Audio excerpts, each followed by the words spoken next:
Masih lagi dalam mood raya. Hari ni kita nak masak sate goreng. Betul kan? Sate goreng.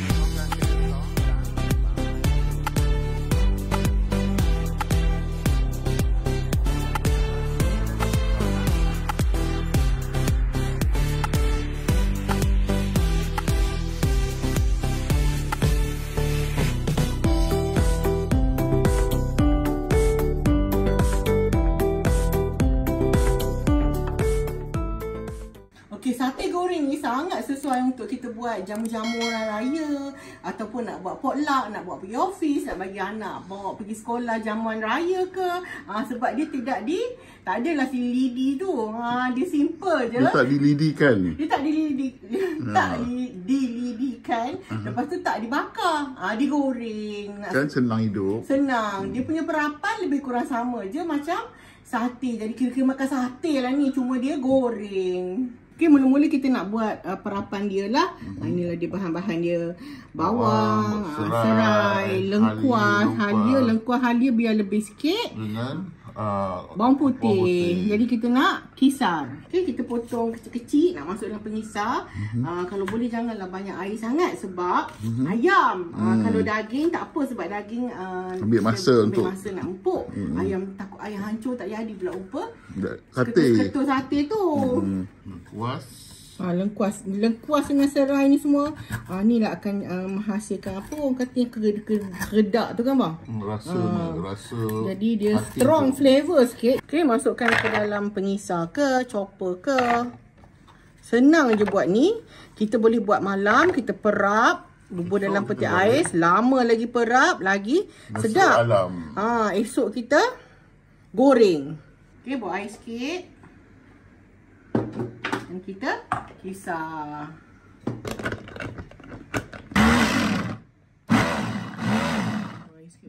Lupa Kak nak bagi tahu. Hari ni Kak nak buat apa nama tadi? Sate ayam.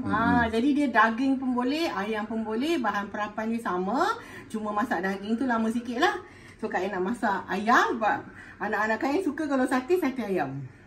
So kita gunakan isi ayam. Potonglah macam ni besar-besar sikit. Macam sate tu lah. Jangan kecil sangat. Nanti jadi apa? Hancur daging cepat. Ayam cincang juga kan. Kak Ain guna 1 kilo. Ini Kak Ain dah potong siap ya Kak Ain? Dah siap potong. Okay, kita masukkan bahan kisar tadi. Dalam ayam tu yang kita dah potong. Potong sate size. Bite size. Lepas tu Kak Ain nak pedas sikit. Kak Ain bubur cili kering kisar dalam 1 ke 2 ke. Ini agak-agak je lah. Lepas tu saya nak masukkan bahan-bahan rempah dia. Okay, sebut rempah ni ikutlah kalau suka berempah. Masukkan lebih. Serbuk ketumbar Kak Ain masukkan dalam. Dah habis dah. 1,5 macam tu lah. Nak bubur 2 sudu besar pun boleh. Jintan manis 2 sudu besar. Jintan putih 1,5 ke 2 ikut suka. Okay, jangan dilupakan garam.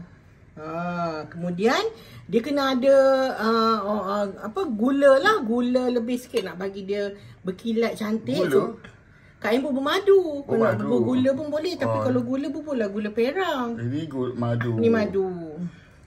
Okay. Ini kan minyak tadi Kak Ain. Minyak pun kena bubur juga. Nak bagi dia cantum. Lepas ni kita perap lah.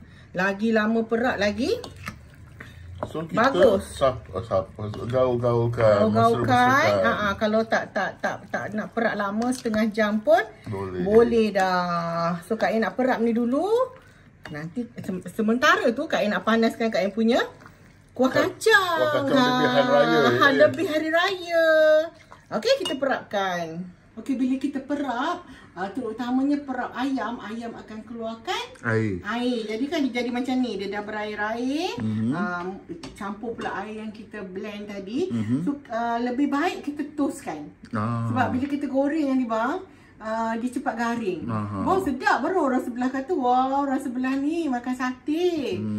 Okey, so kalian nak toastkan. Alright. Ni tuang je lah kan. Ada lagi.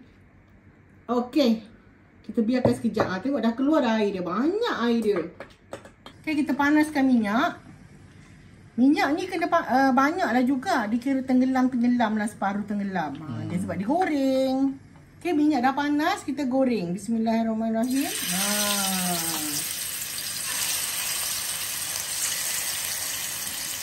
Kita tak adalah masuk banyak-banyak sekali ya.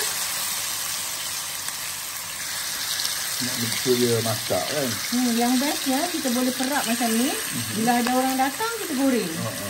Lepas tu lebih ni kita simpan balik. Idea yang menarik. Idea yang bijak. Okey, nak bagi cantik, minyak kena panas. Lepas tu jangan duk kacau-kacau macam tumis pula.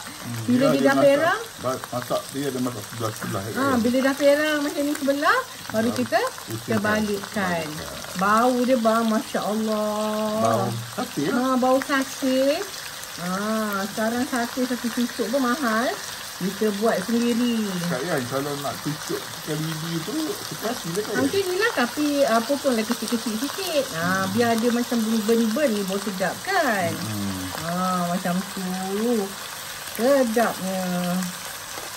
Okay, dia dah nampak kekuningan, dah nampak menyelerikan biji rupa sate kan? Okay, kalau nak buat daging, pilihlah daging yang banyak lemak. Baru sedap. Banyak lemak pun lembut juga. Jadi kita goreng tak lama sangat, lepas tu lemak dia akan cair. Allah, sedapnya. Okay, dah cukup masak. Kalau rasa nak garing lagi pun boleh. So kita angkat sekali dengan redak ni. Itulah gunanya. Itulah gunanya. Gunanya apa bang? Gunanya kedak tu. Kedak tu ya. Sedap. Okay, kita angkat ya.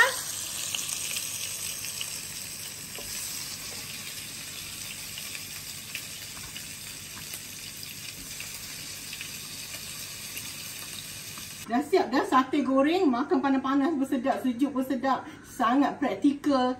Kita perap, kita boleh bawa pergi jalan, pergi travel, betul tak bang? Nak potluck. Nak potluck. Sangat-sangat. Best kan? Kak yang bagi idea yang boleh membantu kita. Jadi ada kuah kacang lebih, memang set dia lah bang.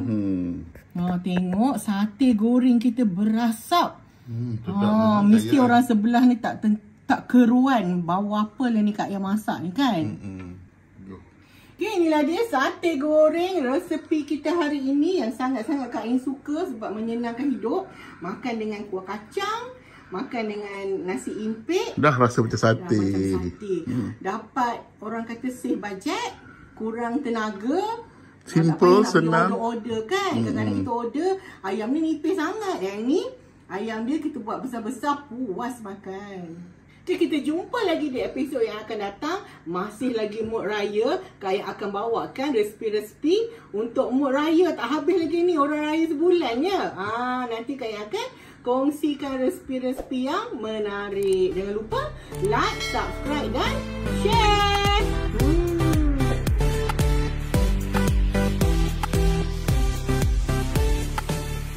Selamat Hari Raya. Banyak-banyak kali ucap selamat Hari Raya pun tak apa. Sebulan kan. Terima kasih.